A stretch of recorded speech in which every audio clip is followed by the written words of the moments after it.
Halo guys, bertemu kembali. Oke guys, kita sambung lagi video reaction kita hari ini. Kali ini kita ada sahabat kita minta untuk Om Bin tengok video. Dia kata, "Bang, react Najwa Shihab sama Perdana Menteri Malaysia Mahathir Mohamad." Oke. So Om Bin pun dah tengok dah guys. Bukan tengok, maknanya Om Bin dah cari. So memang video ni Om Bin tak pernah tengok guys. Walaupun video ni dah usianya dah kira dah lama juga, tapi Om Bin tak pernah nampak guys video ni. Om Bin tak pernah tengok. So daripada Najwa Shihab channel. So yang beliau sendiri guys, daripada YouTube channel beliau, Najwa Shihab. Okay. So Mahathir bicara ulama dan Jokowi, catatan Najwa. So sorry guys, sebab Om Bin tak pernah tengok video ni. So Om Bin nak tengok juga apa sebenarnya isi kandungan dia, sebab Om Bin tak tahu. Korang jangan marah guys. So sama-sama kita saksikan guys. Wah, kira pengetahuan baru juga untuk Om Bin. Thank you pada sahabat kita tadi yang request video ni. Okay. Sahabat kita tadi nama dia Alun Piston. Alun Piston. Hai Alun Piston. Okay. So tanpa berbasa-basi guys, kita langsung saja react video dia. Okay. 1, 2, 3, play. Apa pandangan Tun soal Presiden Joko Widodo? Guru agama ini tidak menumpu kepada ajaran agama yang sebenar. Mereka hanya menentukan berkenaan dengan menunai fardu ain. Kita tak tahu bila kita akan kembali ke rahmatullah. Saya kerja hampir 18 jam satu hari. 18 jam sehari. Apa satu hal yang mungkin saja banyak orang tidak tahu dari Perdana Menteri Malaysia, Dr. Mahathir Mohamad? Apa satu hal yang mungkin rasanya tidak ada yang tahu nih? Ini rahasia kecil mungkin boleh dibagi. Mahathir Mohamad, ia tak sekedar politikus gaek, ia bahkan menjadi kepala negara paling tua di seantero dunia. Kini usianya hampir 1 abad. 1 abad. Kembalinya Mahathir ke puncak kekuasaan dimulai dengan keluar dari partai yang selama ini membesarkannya, United Malays National Organization atau UMNO, pada 2016. Tanpa tedeng aling-aling, Mahathir mengakui ia keluar dari UMNO justru untuk melengsarkan Najib Razak dari tampuk kekuasaan Malaysia.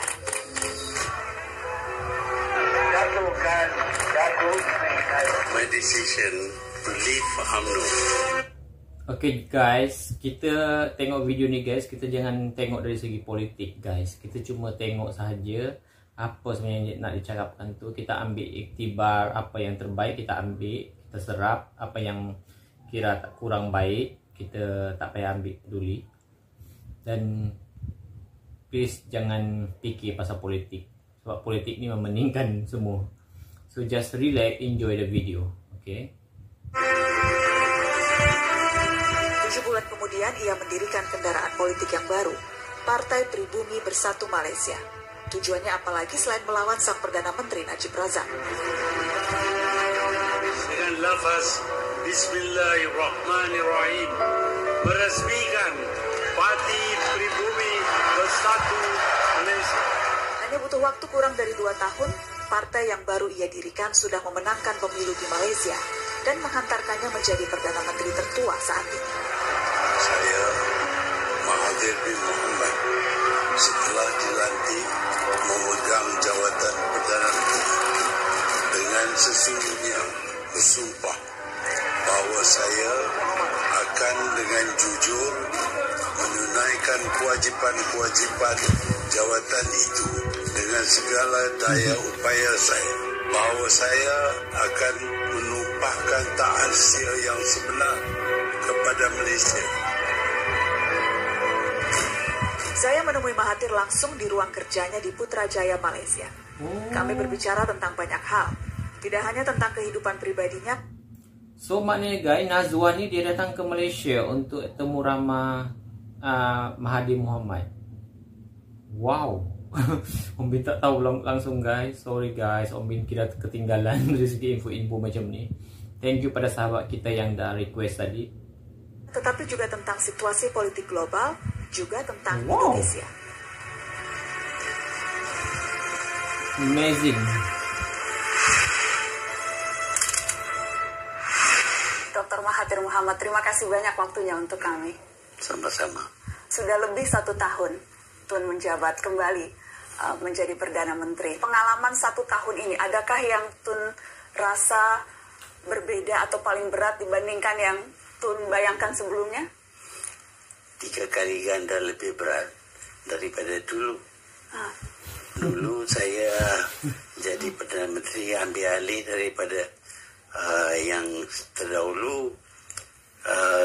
Pemerintah semua bersih dan teratur, dan tidak ada soal kewangan pun tidak menjadi masalah.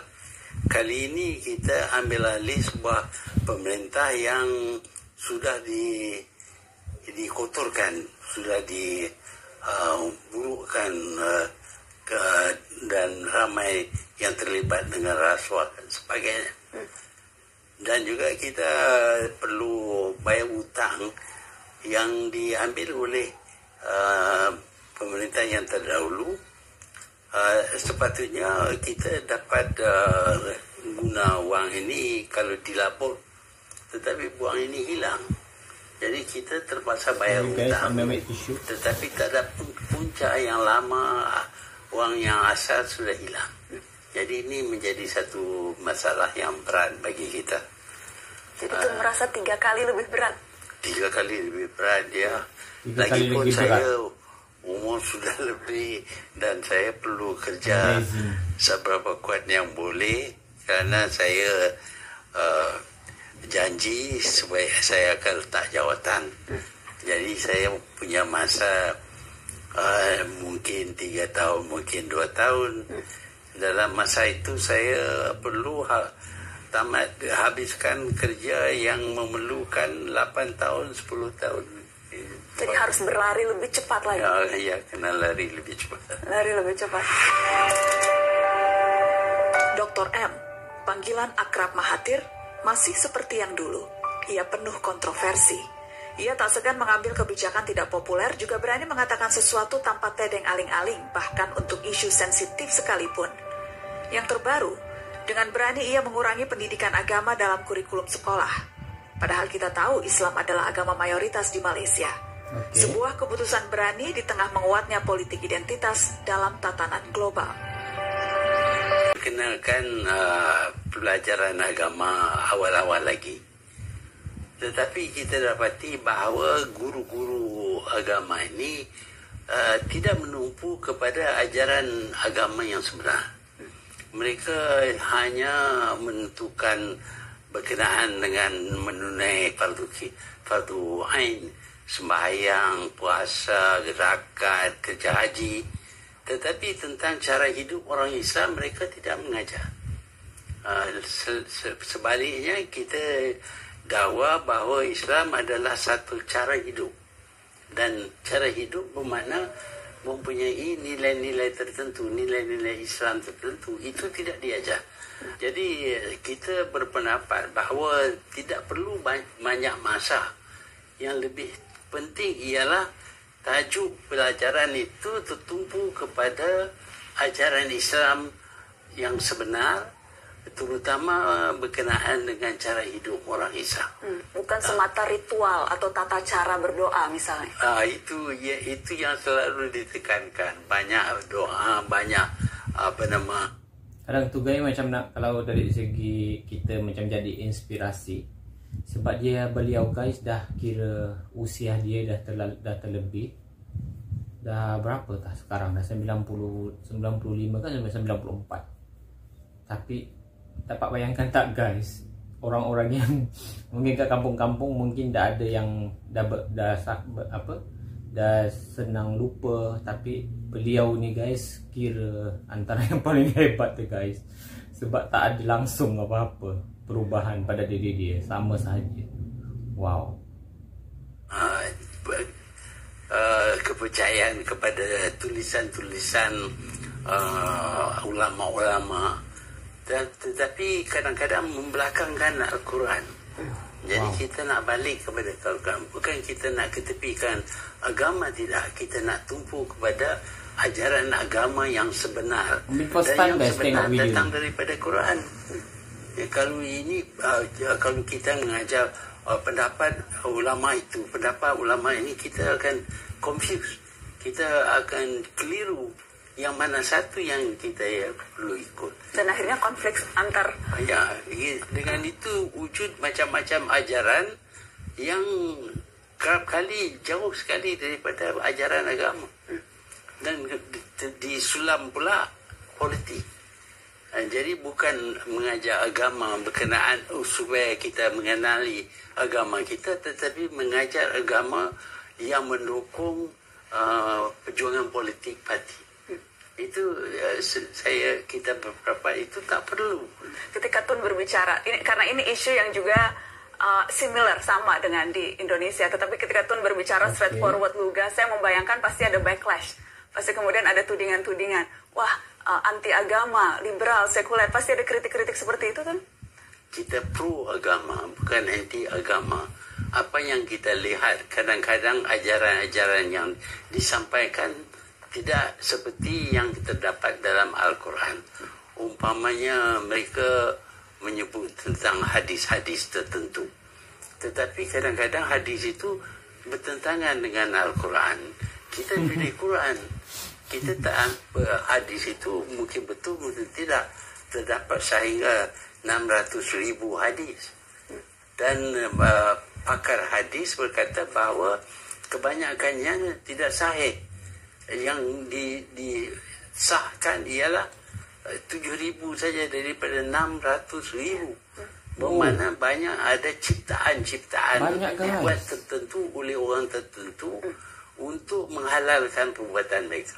Tun tidak ragu bicara hal yang sensitif yang mungkin saja bisa dipolitisir seperti itu? Tidak apa-apa? Saya jumpa dengan ramai juga dengan orang Arab yang juga bijak dalam bidang agama, dan orang ulama-ulama Melayu di sini, dan saya kata kepada mereka, apa keadaan orang Islam sekarang ini? Amat buruk sekali. Mereka membunuh sesama sendiri, ini dilarang oleh Quran. Mereka tidak bersaudara, ini juga dianjur oleh Quran, kita tidak ikut. Jadi saya tanya, sama ada kita ini pegang kepada ajaran Islam ataupun ajaran sepulan-sepulan. Datang satu orang mendakwa bahawa dia akan dirikan negara Islam, dan caranya ialah membunuh orang Islam lain. Itu dilarang oleh agama Islam.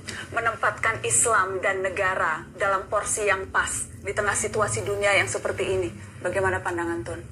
Jadi agama penting memberi nilai-nilai hidup kepada kita, kepercayaan kita, keterimaan kita akan adanya Allah Subhanahu Wa Taala, itu kita pegang. Tetapi ajaran sepulan-sepulan itu kadang-kadang yang ternampak jelas tidak seperti yang terdapat dalam Quran, kita perlu tolak. Kerana ini ajaran orang, mereka bukan Nabi. Nabi Muhammad kita pegang. Dia yang menerima wahyu daripada Allah Subhanahu Wa Taala. Tetapi yang lain yang membuat tafsiran, bukan mereka menerima wahyu daripada Allah, itu pemikiran mereka. Kadang-kadang betul, kadang-kadang tidak. Jadi kita perlu tentukan bahawa Quran itu adalah panduan yang utama. Jadi kalau kita nak tahu sama ada pendapat ini betul ataupun tidak, kita refer kepada Quran. Selalu kembali ke sana. Balik. Selalunya kita balik. Saya berpendapat kalau kita pegang kepada ajaran Quran, kita tetap akan menjadi individu yang maju, bangsa yang maju, negara yang maju. Ini sebabnya apabila orang jahil, jahiliah terima Islam dalam jangka masa yang tidak panjang, Islam menjadi satu tamadun yang tertinggi sekali dalam zaman itu. Kendati kadang masih meledak-ledak, namun usia tak bisa dibohongi. Dan Mahathir sangat menyadarinya. Sejak awal ia menyatakan tak akan menyelesaikan masa jabatannya dan berjanji menyerahkannya kepada mantan anak didik yang juga pernah menjadi rivalnya. Siapa lagi kalau bukan Anwar Ibrahim. Nama Anwar diangkat oleh Mahathir, namun Mahathir pula yang menjebloskannya ke penjara dengan tuduhan korupsi hingga asusila. Untuk sekian lama, Anwar dan Mahathir menjelma sebagai dua musuh politik yang saling serang-menyerang. Pada 2018, Mahathir justru berperan besar membebaskan Anwar dari penjara. Dari kawan yang menjadi lawan, keduanya kembali bersekutu. Kali ini bukan di bawah naungan UMNO, melainkan justru untuk melawan UMNO. Tujuannya terang benderang, mengalahkan dan melengsarkan Najib Razak. Kita tak tahu bila kita akan kembali ke rahmatullah. Oke guys, sekali lagi Om ingatkan, jangan fikir pasal politik guys. Kita ambil sahaja inspirasi yang kita boleh dapat, yang kita boleh jadikan sebagai yang kira terbaik lah, yang kita boleh contohi ataupun ni isu-isu yang dia utarakan. Kita jangan ambil dari segi politik je. Okey. Jadi kita tentu ada masa yang sedikit. Jadi kita gunakan masa itu sepenuhnya sebelum kita pergi menemui Allah. Jadi itu saja. Jadi saya punya kebolehan terhad daripada segi masa. Setakat yang saya boleh, saya akan sumbang kepada pembangunan negara ini. Tetapi kalau saya dah sampai ajal, habislah luka. Terima aja lah. Jadi sisa waktu ini semuanya untuk mengabdi. Itu saja yang ada. Kalau kita, apa lagi kita nak buat? Kalau kita tahu kita mempunyai 2-3 tahun lagi, jadi ada setengah orang, mereka anggap mereka buat ibadat, semayang dan bekerja. Saya dah buat semua itu. Saya masih buat semua itu. Tetapi masalah nak buat apa? Saya buat apa yang saya boleh untuk negara Malaysia. Untuk negara Malaysia. Dan ketika nanti meletakkan jabatan, Tun membayangkan peran Tun di pemerintahan, di kerajaan nanti seperti apa? Akan tetap advisor atau akan semuanya diserahkan kepada penerus, Datuk Anwar Ibrahim, atau bagaimana?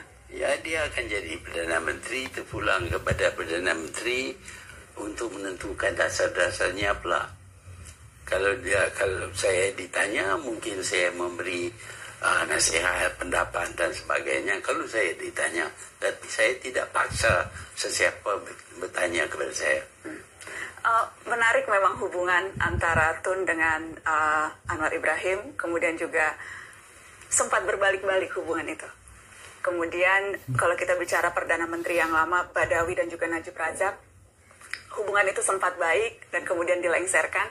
Jadi politik itu memang dinamis, berubah-ubah. Ya, memang politik itu. Saya berpendapat, saya sudah 22 tahun jadi Perdana Menteri, terlalu lama. Jadi saya letak jawatan. Bukan 22 tahun. Tidak. Tak ada tekanan daripada mana-mana pihak. Bahkan siapa pun tidak tahu. Saya umumkan saja bahawa saya letak jawatan. Kerana saya fikir 22 tahun terlalu lama bagi generasi muda ambil alih. Mereka ambil alih. Lepas mereka ambil alih, datang rombongan demi rombongan minta saya campur tangan, minta saya nasihat, minta saya buat sesuatu. Jadi tak dapat tidak. Kerana mereka meminta berkali-kali dan ramai, maka saya kembali untuk memberi pendapat saya. Kalau tak mau dengar sebagai nasihat, saya menyatakan pendirian ataupun pendapat saya kepada umum. Jadi terpulanglah kepada pemerintah sama ada nak terima atau tidak. Soal politik yang penuh kompromi di Indonesia sekarang, Tun, Prabowo versus Jokowi kemungkinan akan rekonsiliasi, akan menjadi satu gerbong. Jadi memang kita harus terbiasa melihat politik yang berubah-ubah, atau makin kesini politik makin pragmatis. Bukan, saya terpaksa buat penilaian yang mana lebih buruk. Jadi kalau kita determine priority kita, saya berpendapat bahawa persisian faham saya antara dengan Anwar itu perkara kecil berbanding dengan kerosakan yang sedang dilakukan oleh Datuk Seri Najib. Jadi lebih baik lagi saya berganding dengan Anwar untuk lawan dengan Najib. Itu dia pun berpendapat sedemikian, dia sanggup bekerjasama dengan saya kerana dia juga berpendapat bahawa Najib akan merosakkan negara kita dan kita perlu bersatu untuk jatuhkan Najib, dan itu sudah kita capai. Yang juga menonjol adalah teknologi informasi, Tun. Bagaimana kemudian kampanye lewat sosial media, apa yang kemudian kita lihat Cambridge Analytica misalnya dengan berbagai fenomena yang terjadi, mempengaruhi election dan kampanye. Semua itu membuat politik menjadi lebih transparan atau sebaliknya? Saya selalu bagi perumpamaan contoh sebilah pisau. Sama ada kita guna pisau itu untuk ukir sesuatu yang cantik ataupun kita guna pisau itu untuk membunuh. Jadi IT ini, information technology ini, memberi banyak, membolehkan kita akses banyak pengetahuan. Tetapi kita juga boleh guna IT ini untuk keburukan. Kita buat cerita fake news, cerita yang tak betul. Kita sengaja mengugut, kita sengaja menimbulkan perasaan marah. Semua itu terpulang kepada kita. Kalau kita ingin buat sesuatu yang baik, maka alatan ini memang cukup baik. Kita boleh jadi manusia yang lebih berilmu.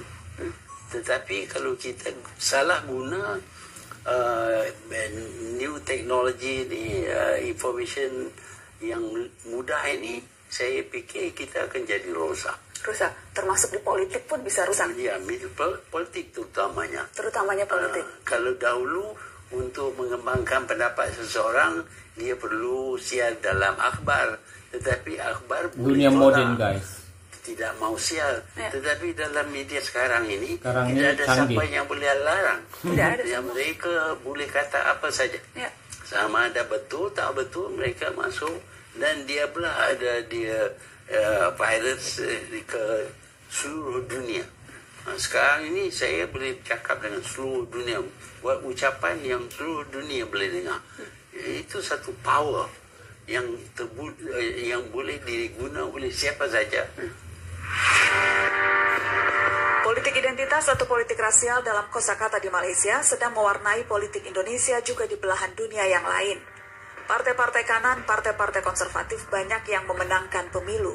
Trump berkuasa di Amerika, Brexit memenangkan referendum di Inggris. Malaysia adalah negara dengan garis politik rasial yang begitu kentara. Lihatlah nama partai-partai di sana. Partai Persatuan Tionghoa Malaysia, Partai Pribumi Bersatu Malaysia, hingga Partai Islam se-Malaysia. Apa kata Mahathir tentang menguatnya politik rasial ini? Bagaimana ia memimpin Malaysia yang multi etnik, yang bukan hanya diisi oleh etnis Melayu tetapi juga Tionghoa bahkan India? Jangan lupa, dulu Mahathir ikut membangun politik rasial dengan menjalankan politik afirmasi yang menyokong etnis Melayu. Di Indonesia komposisi penduduknya lain daripada Malaysia. Kita di sini mempunyai multiracial society yang mana walaupun orang Melayu dominate, tetapi mereka juga dipengaruhi oleh keadaan sekeliling. Jadi kita kena bentuk dasar dan pendekatan kita yang sesuai dengan kemampuan kita. Kalau kita cuba buat yang lebih daripada itu, maka negara akan jadi huru-hara. Bahwa itu lebih banyak mudorotnya daripada manfaatnya? Karena membuat polarisasi, membuat terkotak-kotak publik. Kalau kita lihat Amerika Syarikat ya, penduduknya datang daripada berbagai kaum, daripada Eropah dan sekarang daripada Asia. Semua mereka menyumbang kepada kekuatan Amerika. Tetapi mereka juga boleh jadi masalah kepada Amerika. tetapi terpulanglah kepada pemerintah. Sekarang ini kita dapati Presiden Trump umpamanya, dia sengaja memburu-burukan orang asing. Tetapi sebelum ini kita dapati mereka terima sehingga seorang keturunan dari hamba, slave, boleh jadi presiden. Ya. Jadi itu semua mindset kita. Kalau mereka terima dan duduk di satu negara dan setia kepada negara itu, kita boleh terima walaupun warna kulit lain, budaya lain, agama lain, tapi mereka terima mereka adalah warga negara. Jadi di Malaysia kita adjust, kita bentuk pendekatan kita dengan mengambil kira ini orang ini mungkin menimbul masalah tapi ada kebaikannya. Orang ini ada masalah tapi ada kebaikannya. Bahwa tren konservatisme dan populisme sekarang di dunia, apakah Tun juga melihat hal itu? Ya, ini sebab terdapat banyak kesalahan yang dilakukan oleh pemimpin-pemimpin politik. Jadi datang satu perasaan iaitu politik ini adalah sesuatu yang tidak baik. Dengan itu maka datang popular view. Tetapi popular view pun kalau apapun popular punya pilihan ini tak semuanya yang baik. Mereka akan dapati bahawa walaupun popular, mungkin keburukan akan berlaku kepada dia. Jadi Tun percaya rakyat akan bisa menilai? Rakyat, seperti di Malaysia juga, rakyat yang menilai. Mereka dibeli uang, disogok dan macam-macam. Tetapi rakyat guys, kita sebagai rakyat kena mereka menilai. menolak orang yang memberi banyak bantuan kepada mereka. Cerita tentang TKI yang menderita di Malaysia tidak pernah habis. Dari tahun ke tahun, selalu saja muncul permasalahan TKI yang bekerja di negeri jiran. Ketegangan demi ketegangan biasa mewarnai hubungan Indonesia dan Malaysia karena isu TKI ini. Presiden Jokowi bahkan menyempatkan diri menemui Mahathir untuk mendapatkan titik temu soal TKI. Oh, Jokowi kita menerima penduduk asing datang sini memang akan menjadi masalah di mana juga. Kalau pekerja Indonesia berada di Arab Saudi pun ada masalah, di sini pun ada masalah. Demikian juga dengan bangsa-bangsa lain. Jadi kita perlu tangani masalah ini. Dia tidak akan hilang, akan ada saja baru persepsi. Dulu kita panggil pendatang ini sebagai pendatang Arab. Ramai di Indonesia yang marah tanpa izin. Ditukar, kita ikut kehendak orang yang datang. Kita tak nak timbul kemarahan mereka. Tetapi di sini ada berbagai orang, bukan saja kerajaan, pemerintah, orang yang mengambil mereka bekerja. Kadang-kadang mereka lakukan benda-benda yang tak baik. Kadang-kadang mereka tolong, ada juga membantu pekerja mereka. Jadi kita punya layanan terhadap orang asing ada yang baik, ada yang tidak baik. Tetapi kita tak boleh generalize. Kerana 2-3 kes macam ini, maka ini semua buruk. Sebaliknya ramai orang Indonesia di sini yang saya diberitahu bila ada pemilu 1.5 juta rakyat Indonesia mengundi. Ya. Kita pun tak sudah ada begitu banyak, tapi mereka sudah ada di sini sekian lama. Saya sendiri mempunyai keluarga daripada Indonesia juga. Oh, ada keluarga orang Indonesia tu? Ada. Tinggal di Indonesia? Ada yang sebelah isteri saya, ada yang tinggal di Indonesia. Ada yang tinggal. Jadi isteri saya pun daripada Indonesia. Dia pun ayahnya, bapaknya orang Indonesia. Orang Indonesia. Jadi hubungan itu sangat dekat dan emosional. Ya, kita kalau dulu antara Malaysia dengan Sumatera, kita tidak terima sempadan. Sumatera diletak di bawah Belanda, kita British. Tapi orangnya tidak anggap ini mengasingkan negeri. Mereka biasa, orang Aceh umpamanya biasa ke Malaysia, dan orang Malaysia biasa ke Sumatera. Jadi itu keadaan lama. Tapi sekarang kita sudah jadi dua buah negara, ya, pasport dan sebagainya, yang dulu tidak ada. Jadi hubungan asal memang ada kuat, tapi masih sekarang ini pun masih hidup. Tun, boleh saya bertanya satu hal soal Cina?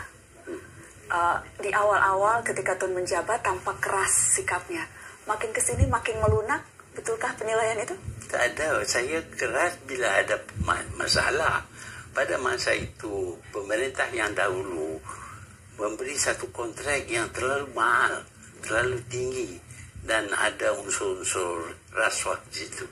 Jadi kita perlu balik kepada nilai sebenar kontrak itu. Itu yang kita runding dengan China. Kalau kita tamatkan, kita terpaksa bayar compensation. Jadi itu terlalu mahal dan kita tidak dapat apa-apa pun. Jadi kita runding selama 1 tahun. Masa rundingan itu adalah pendapat orang yang tak tahu bahawa ini bermakna Malaysia berkeras. Kita tidak berkeras. Kita cuma tuntut apa yang hak bagi kita. Dan kita jelas kepada orang Cina keadaan yang sebenar. Dan akhirnya mereka terima. Jadi kita selesai sudah banyak masalah. Jadi apa sebabnya kita nak berkeras lagi? Karena yang penting tujuannya sudah tercapai. Ya. Tujuannya sudah tercapai. Diplomasi ala Dr. M itu.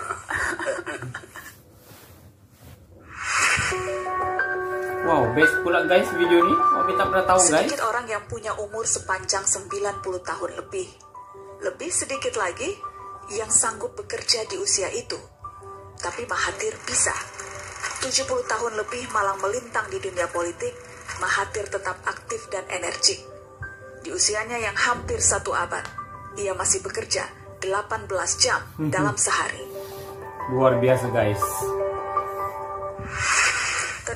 Bicara soal politisi senior, jadi Tun sudah bisa dibilang 70 tahun berpolitik.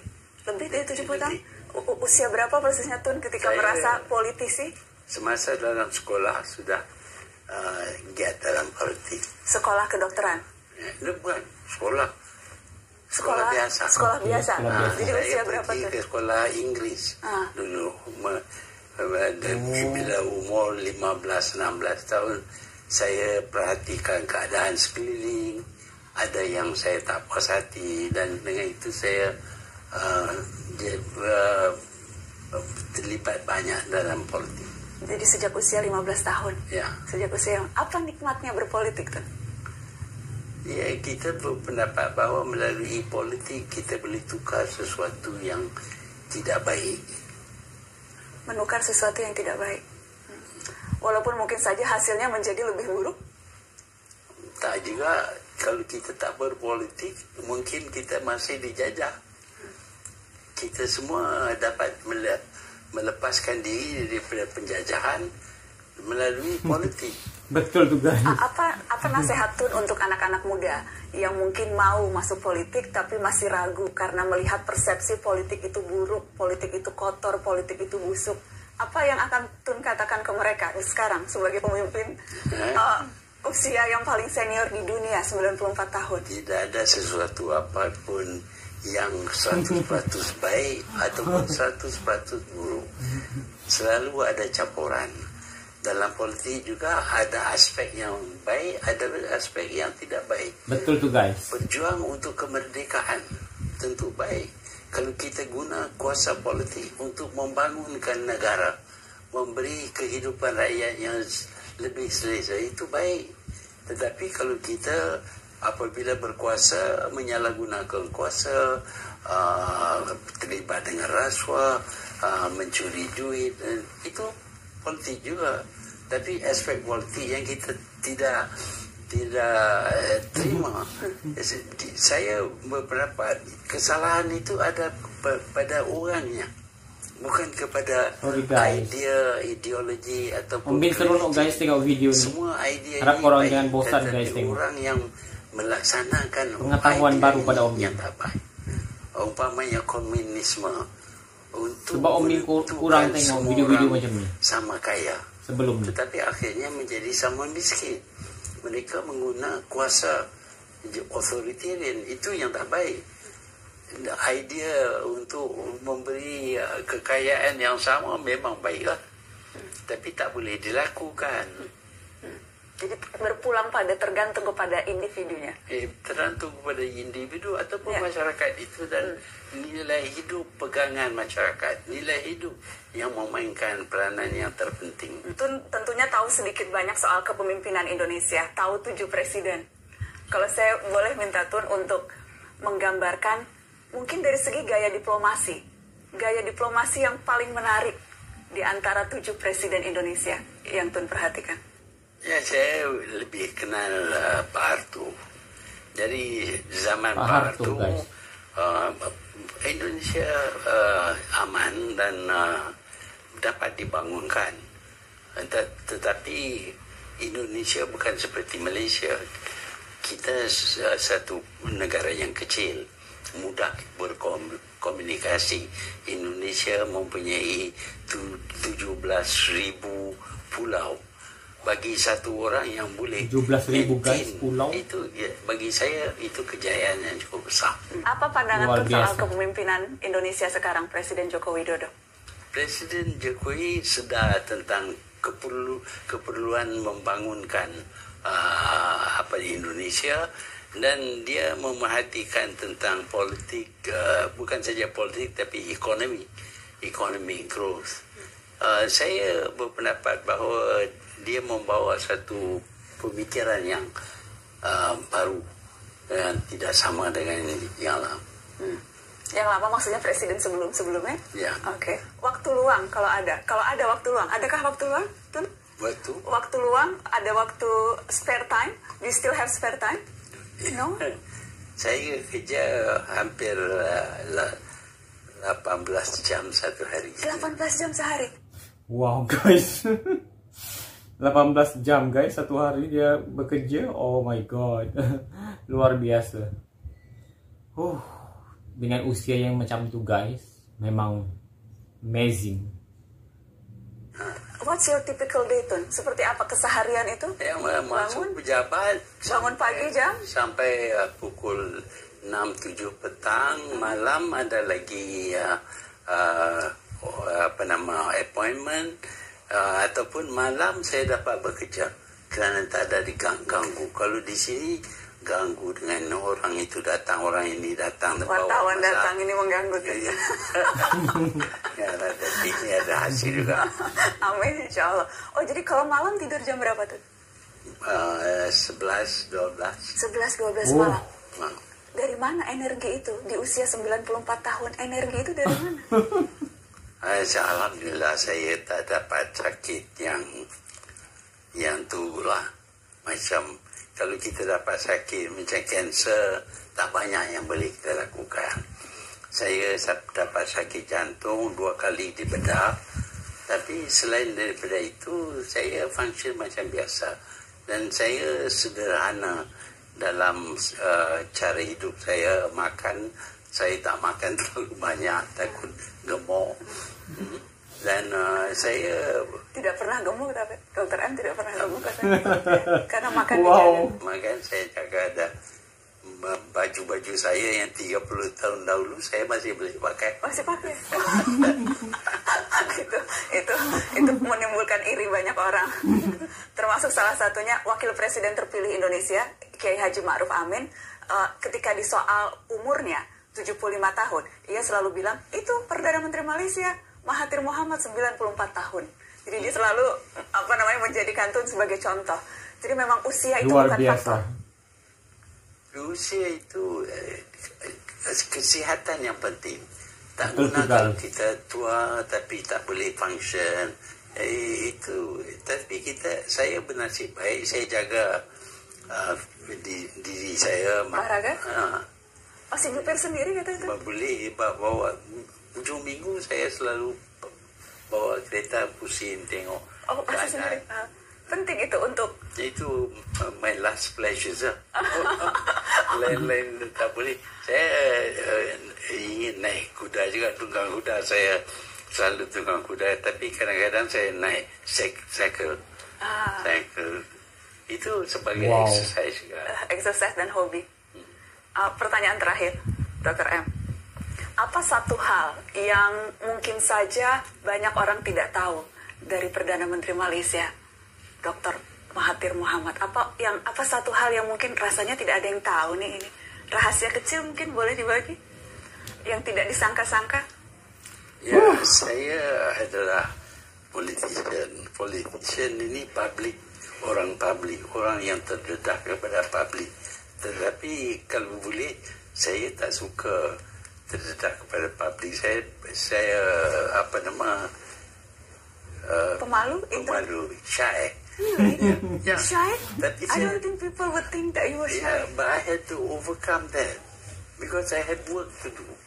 Kita nak buat kerja, saya tak boleh lah nak jaga diri saja, kehendak diri saja. Jadi nak tak nak pun saya berjumpa dengan orang. Jadi melawan rasa malu sampai sekarang 70 tahun lebih menjadi politisi, pemimpin paling senior di dunia. Oh my God. Kehormatan untuk saya bisa bertemu dengan Tun. Terima kasih banyak. Oh, udah habis guys. Terima kasih. Assalamualaikum. Waalaikumsalam.